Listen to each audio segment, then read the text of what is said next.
As we all know, the world of search is rapidly evolving. The pace of change is increasing every day, and the obvious question or challenge is how do we update our strategies and tactics?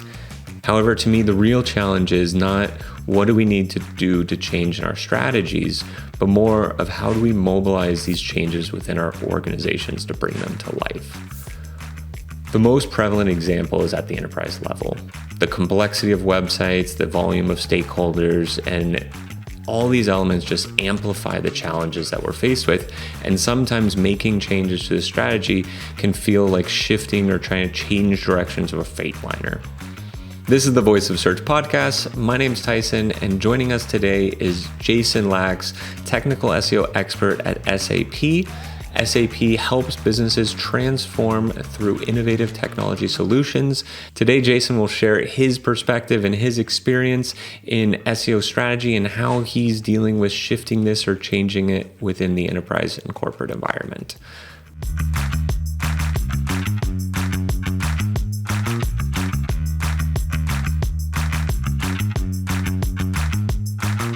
Jason, welcome to the podcast.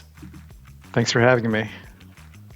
Excellent. I love the topic here because I think as SEOs, we oftentimes just gravitate into these technical and tactical changes.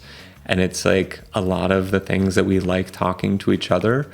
But I feel like at the end of the day, some of the most valuable can be well, how do we actually bring this to life within an organization? And especially when we're working within a large global enterprise organization, the complexities just balloon out from it.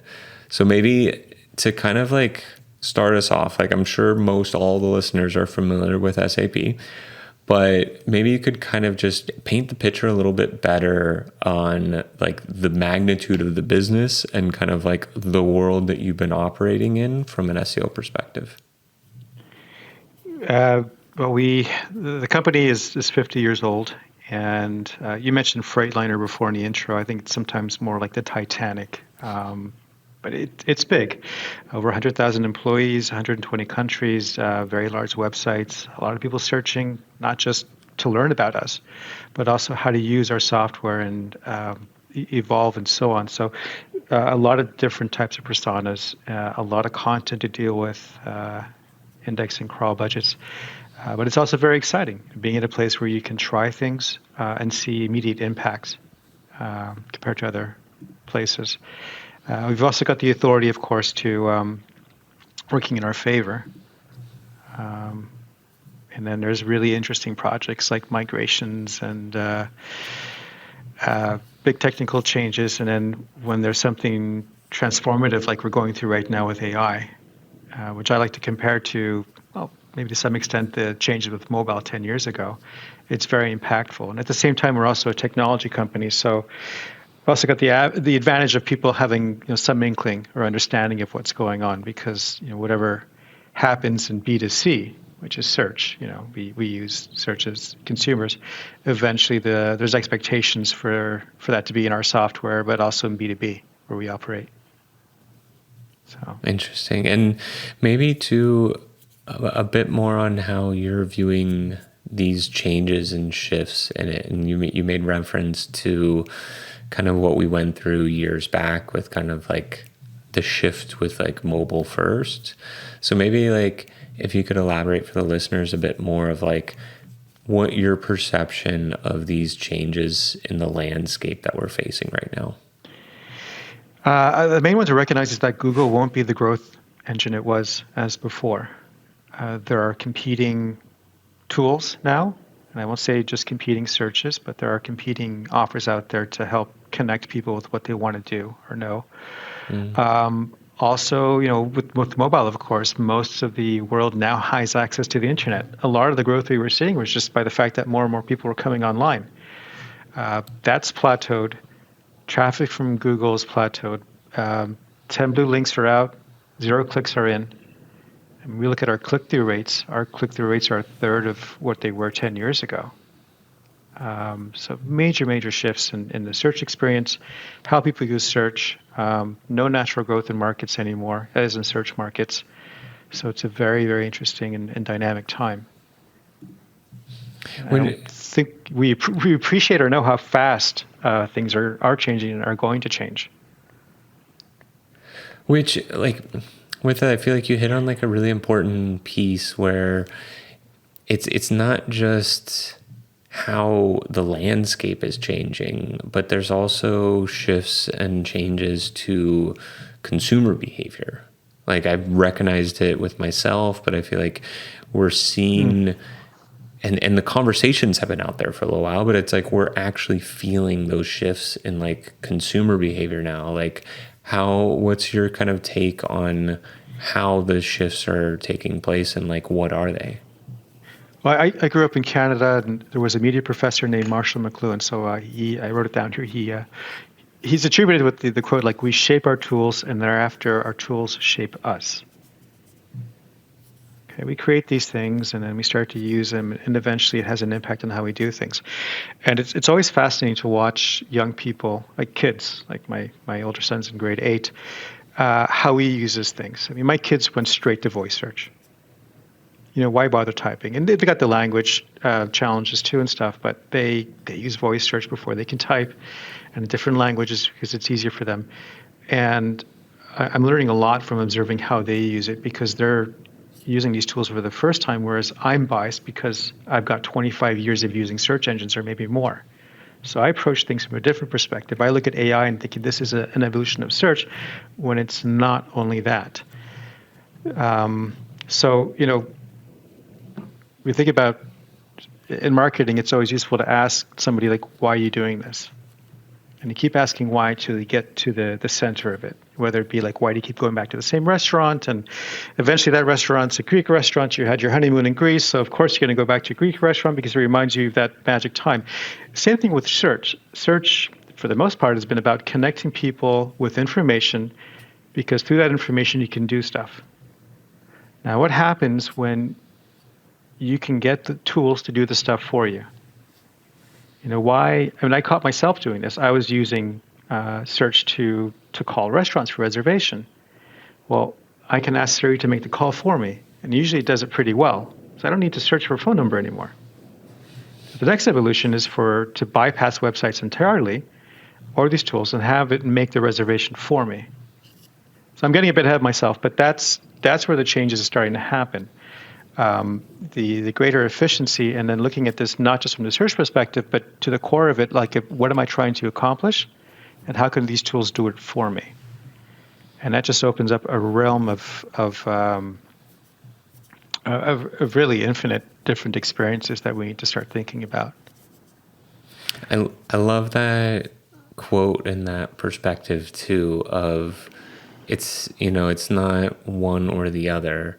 And I feel like that last kind of example or anecdote, like, I remember too, like, the only phone numbers I have memorized are the phone numbers of like my childhood friends, when you didn't have everything like programmed and set and you had to actually, punch in the numbers.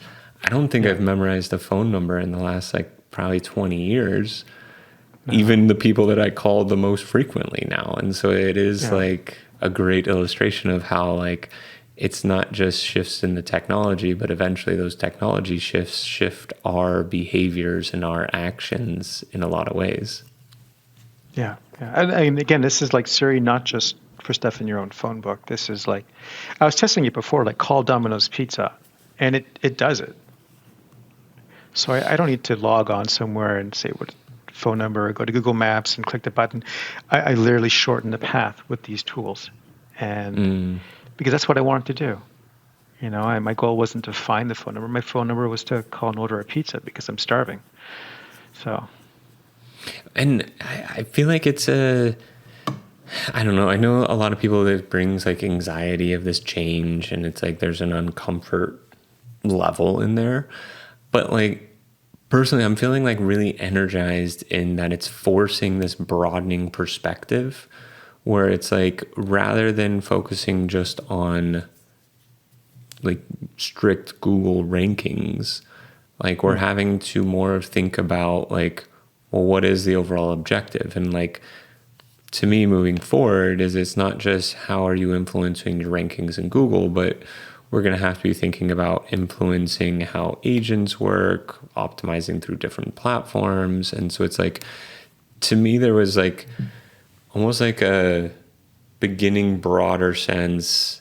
We narrowed into Google specifically in one form of Google. And now there's like this broadening again of whether it's verticalization of channels in search or even like emerging pieces that we haven't kind of touched. But it's like, to me, I like that kind of like increased complexity, which is one of the pieces that attracted me to search in the beginning, was the complexity, the fast-paced change. And I think like as an industry, we should be well prepared to embrace these changes rather than kind of be intimidated by them. Yeah, I think we need to appreciate that as SEOs, we've got the skill sets other people don't, and understanding how, for example, agents crawl and index content and understand content and the tools to check that.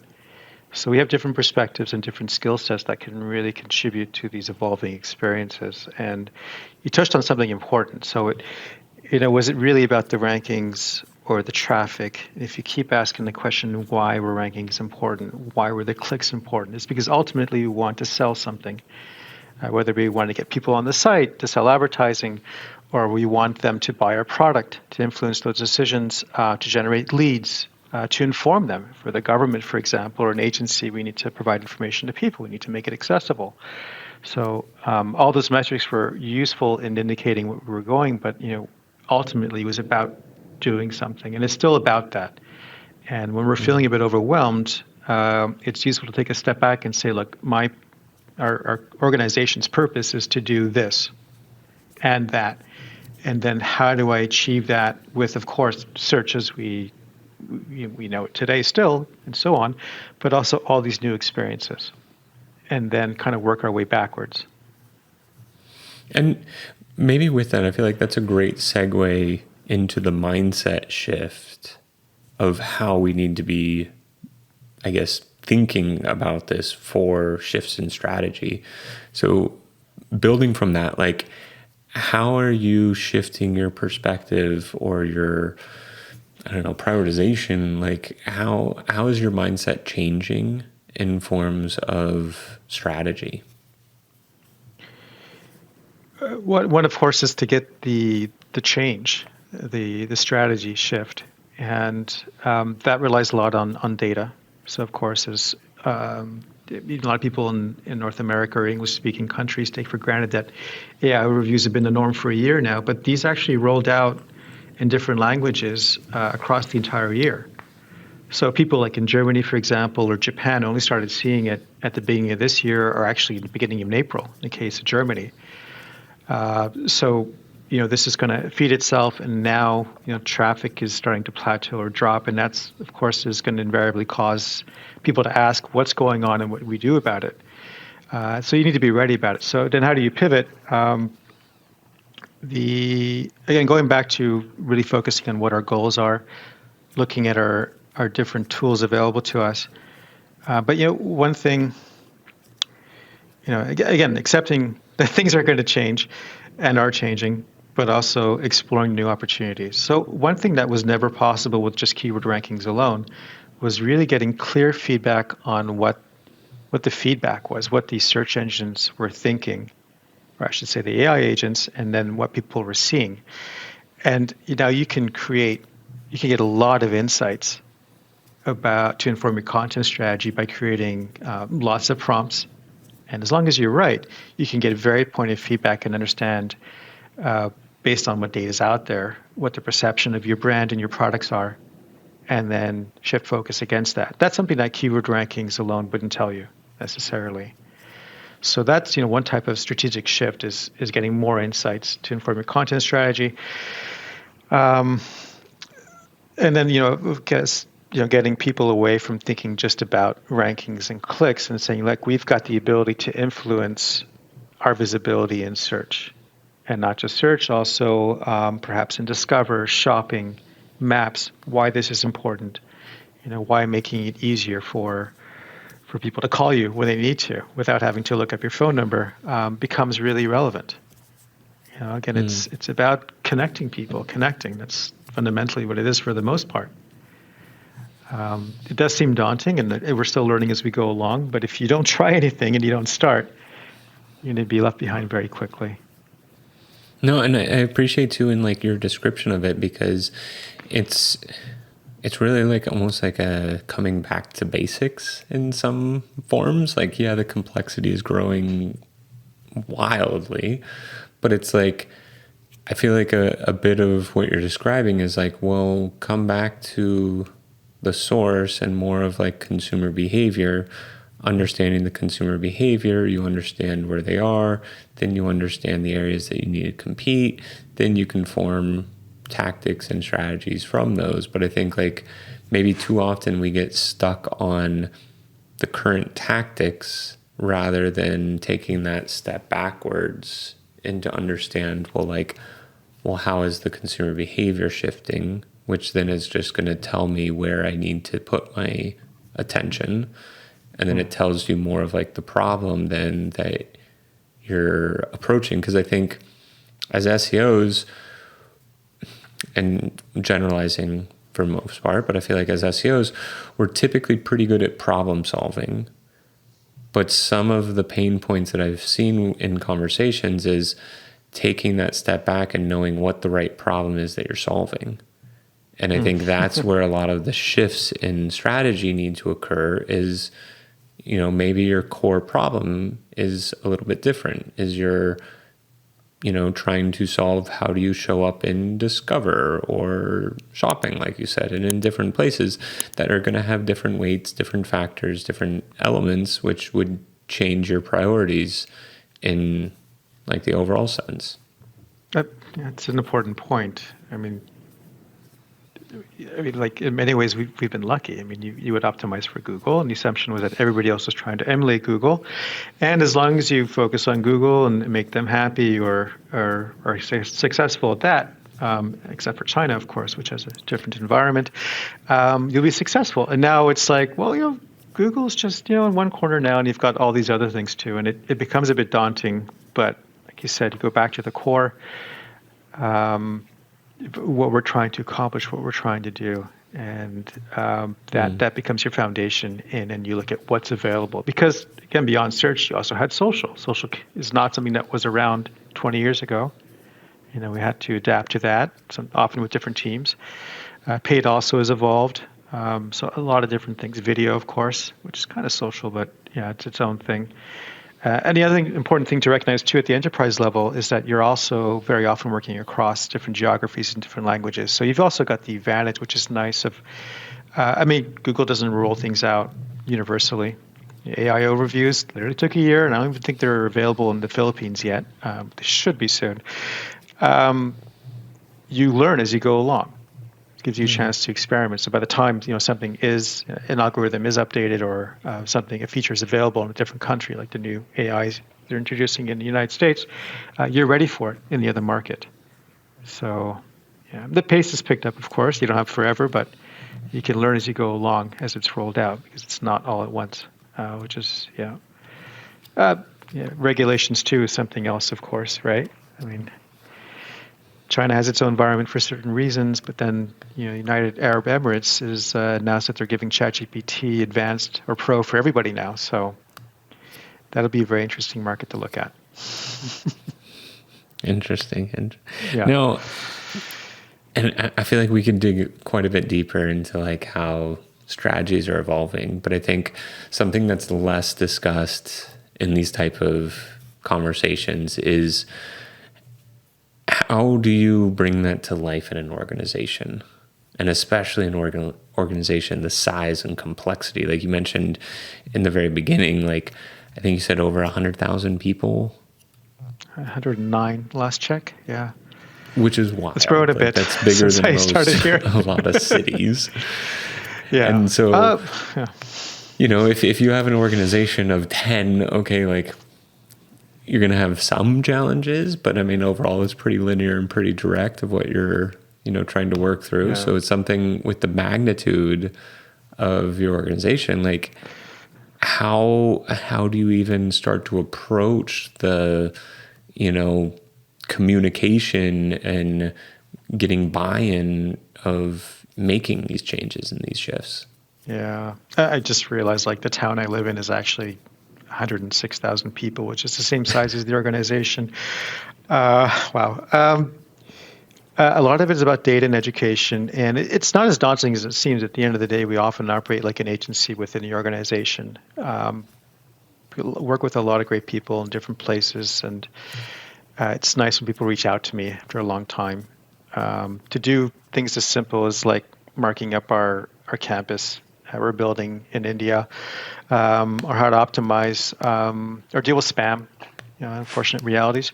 But a lot of it boils down to data education. At the end of the day, people are trying to accomplish something, they want to learn, and you're there for them, you help them. And every opportunity to teach somebody is also an opportunity to learn from them about what their challenges are, and then you can go out and help them successfully too. So that's one thing. And also, sometimes you have to admit that you don't know the answer, but it's providing them with the tools also and support to help them accomplish. Again, as SEOs, I think we also take for granted a lot of the skill sets we have that can help in different ways, and the unique perspectives we bring towards things. So, yeah. No, kind of. Or sorry, go ahead. No, I'm trying to think. Like it's like I have a big stick and this has to be done. Of course, sometimes you have to put your foot, like you have to put your stake in the ground. It's like, no, this has to change, and so on. But it's a lot about multi-year relationships and being an authority on things and helping that those relationships mean for something when you need to get things done or cause a shift in strategy. So, and like within that, I feel like you hit on two really important factors where there's, regardless of the size of the organization, there's a human element. So it's like you made reference to the relationships, and obviously the longer that you've been in an organization is going to lean into some of that. And I think like that's something, that I've said multiple times in this podcast of like pushing SEOs to lean into. It's like lean into those relationships, build that kind of familiarity. And then there's also, you said earlier, like the data side. And I think right now with global rollout, like we're seeing larger impacts to whether it's consumer behavior, traffic numbers, but I feel like there's opportunity and ways to use that impact as like a sense of urgency. And typically like the larger the organization, the more, and you said it's like a, shifting direction of the Titanic. It feels like sometimes like a sense of urgency is something that's needed to make those large changes. Yeah, the Titanic might be a bad example because I don't want to sound like I'm panicking or anything. True. But that's important, is not to panic. It's how do I phrase it? Not panicking and really thinking about things and helping people focus on how to move forward. Just enough reassuring, like this was expected, this has been happening, and then how do we move forward from this and what's important. And unfortunately, it's not like when mobile came online and we can see traffic starting to come in through mobiles at a greater percentage and eventually more than half in some cases. We have a lack of data now, which is also frustrating. So that's something that we have to admit. We don't know how often people are searching for us in AI or chatbot and so on. Same ways, I've had a smart speaker for over a decade, and I don't know how often people search for what is SAP in a smart speaker, like Amazon or something. So that's one thing. But tying it back also to like, hey, you're using this for your own personal life. You're using Alexa to order stuff at home. Eventually these experiences are also going to impact our business unless they already are. So how do we prepare for that? And it becomes a collaborative effort, a team effort, marching towards the same goal, acknowledging the fact that what we've gotten used to in our consumer lives is becoming the norm also in B2B. Well, maybe on that last week, because I feel like that's such a critical element of like going in the same direction. And we've talked about like size of organization, adding complexities. And so it's like we have everyone that's recognizing, great, something's happening, we need to change. Mm-hmm. How do you kind of help guide people or ensure that everyone's going in that same direction instead of, one group going here, one group going there, and this kind of like, shifting in directions, which then obviously now you're into like almost like a herding cats perspective. Like, so how do you help kind of lead people in going into one direction rather than, people kind of choosing their own adventure? I think that's a wider, a broader question about how organizations, keep everybody marching towards the same goal. So it's a strong organization has very clear, defined goals about what we're trying to accomplish, and even within our area of the organization. And as long as you can measure that properly, that helps things along the way. Like I mentioned at the start, I think that a lot of our search traffic is from existing users of our application, and helping them directly has a benefit on its own right. I don't have a clear answer to that question yet, but it's always been about just being there and providing a perspective, and often implanting yourself in all the conversations that need to be had. When there's a site migration, you want to get involved because, of course, you need to think that, okay, we're going to go through this massive effort of migrating a website or moving a website to another place. How do we take advantage of that to shape the website in a way to apply schema markup so that it's ready for the next 5 years? That's one example. The other also is working with the teams on reporting analytics. I keep a diary of anything significant that's changed, whether it's a site fault or a Google algorithm update or even a major holiday. Easter was in March last year, and this year was in April. So the seasonality impacts numbers too, and might have hidden some of the AI overview impacts, of course, as well. So those providing that information puts you at the forefront of things. It sometimes becomes a lot of work. I also mentioned education too. And when you're in a large organization, you also have a very large intranet. So the more you publish internally also makes you more findable. So people randomly reach out to me just because I published a how-to guide 10 years ago for YouTube. Very worthwhile investment, but yeah, which I need to update, but yeah. So little things like that have a compounding impact. Which I think that's a great takeaway for people to make, is it's like you need to be looking at the bigger picture, and it's like that little kind of recommendation of like adding to the documentation where people are. It's like the larger the organization, the greater need and significance you have on documentation. So it's like that's something that I think some people are gonna look past because it's tedious, it's maybe a little annoying, but it's like putting out that effort to have that placement. And it kind of feels, or I like the way that you phrased it, in the sense where it's almost like our same tactics in search of like, build out the content so you can be more discoverable and higher visibility. And so putting that practice internally, I think, makes like a ton of sense. Yeah. I think all the frequently asked questions I was being asked 10 years ago became how-to guides, like just one-pagers. And it's funny how much traction they still have today. But I save time because frequently asked questions. Here you go. So, yeah. Yeah, the larger the organization, the more. Then you become your own entity within the org. Yeah. So.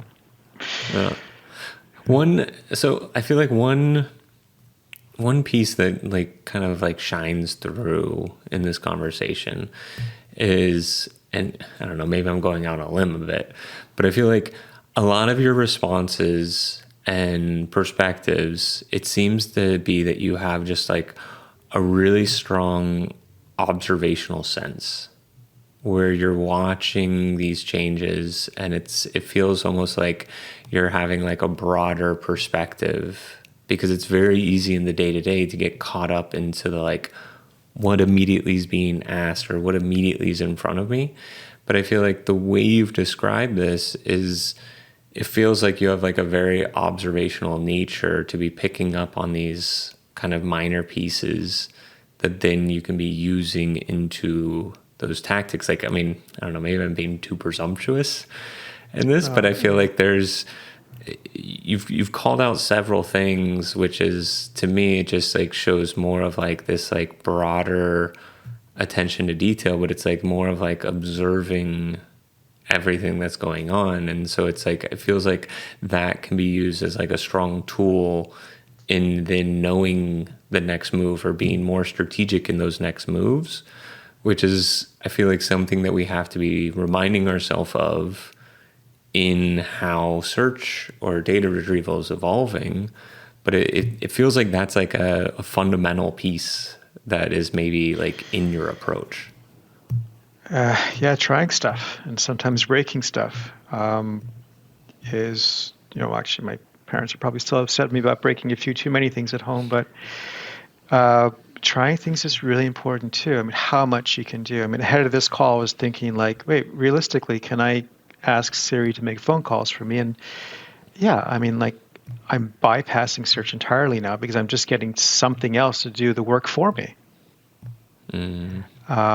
And I encourage everybody to try to really think about when they're doing random queries on their phone, think about, okay, why am I doing this? What do I want to accomplish? And can an AI chatbot do it for me now? Can my assistant on my phone do it for me directly without needing for a search? And then understand that you're not the only one doing this. And especially if you grew up in the age of Google, if you started using the internet in the last century, funny when you put it that way, but that's the truth. Think about people who were born in this century are using these tools. And then realize that there is now a thing called legacy search, and there's something else entirely that's shifting. And I personally think where we're going is beyond websites. This whole, I think Microsoft, the CEO Satya, has been saying a lot of interesting things about the death of software as a service. And when you read into that, it's like in terms of SEO, like websites are really inefficient at crawling and parsing. There's so many different types of websites and stuff. What if you can use a different language to connect things directly? And that's where where I think we're going. And as an SEO, what's really exciting is that, wait a sec, I understand a bit about how this works and could work. And start thinking about that now so I stay ahead. So I might be getting a little too far myself now, but just keep asking why you're doing something. And then you realize, wait a sec, can something do that? I mean, my son, again, grade 8, he was a bit embarrassed by this. He got caught using ChatGPT to study for his foreign language test. And I was like, that's okay. That's brilliant. Keep doing that. He got ChatGPT not to find the answers for him for the test or to give him sample tests. He says, I need you to tutor me for this. And it was frightening. He was practicing pronunciations and stuff. He's using it as a tutor, not as a search. These chatbots are not search tools alone. So I love that. Yeah. I feel like it's a refreshing reminder too. It's like we get too conditioned into our own groove, our own view, that it's like sometimes it's like those fresh eyes can give so much more perspective into like the overall picture. Because it's like we do have this like natural human bias, and it's like it's very common for us to get caught into our own way of thinking. Yeah. With that, though, we're going to move into the kind of final segment of the interview or the conversation, and we're going to go into this lightning round. And so I'm going to throw at you a series of questions. They'll be more shorter form, less conversational than we've had. But I'm going to and there'll be a theme to each one. And so the first one that I'm going to throw at you is going to be buy or sell. Are you buying or selling that structured data will continue to increase in importance, or will search engines evolve and be less dependent on this as they understand content and language further? Buy. First of all, both Bing and Google reinstated the importance of structured metadata back in March. And that was kind of a catalyst for me to kind of look back at it in a different way. But again, those are not the only agents now. It's really about efficiency, saving money and energy needs for crawling and stuff. And if the structured data can add more precision to it, that increases efficiency and makes it a lot easier for the various agents crawling to understand things. So even with advances and so on, but at the same time, I also look at it from the perspective of it being a jumping off point to more refined languages and how things can communicate. So good to have and be conversed in it. It's a great point. And I forget now who kind of made the call out, but they were saying LLMs are lazy in nature. And one of the easiest ways for that is through structured data. So I'm right there with you on that one. Yeah. Next one's going to be trend or trash. I've been hearing some companies that have been discussing and kind of implementing having separate teams for traditional search versus AI search. Having separate resources that are focused on each of these. Do you view that as a trend or a trash? Wow. I wanted to say trend, but I have a feeling that I'll say trend, but eventually it'll be trash. They'll just merge back together. So it could be a useful short-term tactic just to get up to speed and where you need to be with these tactics and these engines. But eventually there's just so much overlap, they're going to come back together. 100%. It's short-term gains versus long-term strategy. Yeah. It's not a different set of tactics like paid or social. There are a lot of overlap and correlations. So, but it would be interesting. I wouldn't mind focusing just on AI for a bit, though. So we'll see. Yeah, but it's to the points earlier. It's eventually those worlds are going to be too blended and overlap to separate. True. So I was going to say it's content and technical SEO. I mean, you don't want to split those. I mean, you need to split your time between them rather than just focusing on one. But you don't want two separate teams. They need to work together, lock and step. So, absolutely. Next one, crystal ball. Tell me how you think consumer behavior will continue to evolve in the next 12 to 18 months. Search less, do more with these tools. I touched on that before. I said before, we shape our tools, and thereafter our tools shape us. People are going to learn and unlock a lot of capabilities to increase efficiency, and that's going to be really interesting to see. And also, 10 blue links. No, it's zero-click reality. Yeah. And again, I love that quote of, how the technology also shapes us. And I think that's a really, really good reminder for everyone out there. Yeah. We have these things that did exactly that, right? So. Yeah, and it's very true. I think too often we view it as being just one directional, but it's you can't again separate them. So it is, it does have kind of a blend and both cause and effect going each direction. Yeah. Next one is going to be toss up. Would you choose to optimize for Google's traditional search results or more for emerging platforms like ChatGPT, Perplexity, or others to be more of the core focus? I'm going to say emerging technologies, not legacy search. And that's an interesting one. And would you include Google's AI experience as being in the emerging bucket or more in the traditional? That's borderline emerging. It's kind of asking me if I would rather become a mechanic for a gasoline car or a full electric car. And Google's AI mode is the hybrid, straddling both worlds.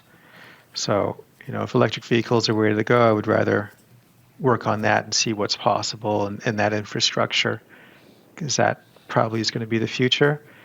And then, like, the gasoline engine's been around for 100 years, so I know how to change a spark plug. It's pretty, there's not really much more you can do with that. So that analogy helps. Love it. Excellent analogy for this. Okay. Last one we got is game plan. So for this one, you're the SEO director at an enterprise organization. I know, far stretch. And what's your game plan for maintaining brand visibility when users can't see search results? Okay. There are some easy ones. Beyond search, there's shopping. There's the navigational intent through maps and so on. Those are still relevant, still important. And your visibility, discover, and so on. But then understanding the mechanics of the emerging platforms is really important. How the contrast between what shows up there versus what shows up in search is really insightful. But one thing we couldn't do by observing search rankings was to actually get direct feedback on the perception of your brand and products. So we can do a lot more research based on different personas, on brand perception and so on, and different buyer journeys, and learn from that to inform our content strategy in ways we couldn't do it before. Really identify where perception is good, sentiment is poor, work against that, and so on. And I'm already seeing that. What shows up in ChatGPT, for example, is different than what shows up in search. And that's just something fascinating in its own right. That's the starting point. The other thing, too, is the tooling. So how to measure AI, different metrics. It's a bit daunting. It's a bit scary. I mean, it would be great if the emerging platforms started advertising, because then they would have to start providing some data. But that's not in the cards yet. So we'll see. I mean, we might get something from Google, but in the meantime, it's just take a step back and see, okay, how do we get into this? What do we have accessible and work towards that? And, hedge against where things are going. That's such a good call out. And it's been like top of mind for me, is like you have all these shifts, and to me, it's like it really is pushing us to reevaluate how we're looking at KPIs, performance tracking, all these things. And it's like, I've gotten into these debates of like, at which point do you have a diminishing return on the value of following this? Because it's, on one hand, you need to know where you stand or where your competitors stand. But then again, if you focus too much on that, how much are you taking away from that time and effort that goes into actual tactics, actual things that you're implementing? It's like, to me, there's a sweet spot of knowing just enough to give you that directional like validity, and then shifting into action mode rather than just getting in this kind of, I don't know, like time vacuum of just, because you could spend an entire day just on performance, and at the end of the day, it's like, yeah, you're going to know performance really well, but what are you doing with that? Or how much time do you have left to do something with that? The analysis paralysis. Yeah, it's like, why are we observing the feedback and prompts? Because we want to do what? What are we trying to accomplish? Rather than getting stuck in that loop. I think one other thing I forgot to mention was MCP, Model Context Protocol. I mean, that's this whole websites, again, it's scraping websites is really inefficient. At one point, do those connections evolve? And there's a lot of talk about that too. And it's, I'm lucky I sit next to an IT team where I am, which with a name like Jason makes it a little bit difficult. Everybody's saying Jason all the time because of JavaScript. Anyways, but in any case, there's the way things connect, it can be really interesting too. But we'll see how those evolve. With that, that's going to wrap up this episode of the Voice of Search podcast. Thanks again to Jason Lax from SAP for joining us. If you'd like to get in contact with Jason, you can find a link to his LinkedIn profile in the show notes, or go on over and check out his company's website at sap.com. If you haven't subscribed yet and you'd like a daily stream of SEO and content marketing insights, hit the subscribe button in your podcast app or on YouTube, and we'll be back in your feed in the following days. With that, that's all for today. Thanks for checking out The Voice of Search, and we look forward to seeing you in the next episode.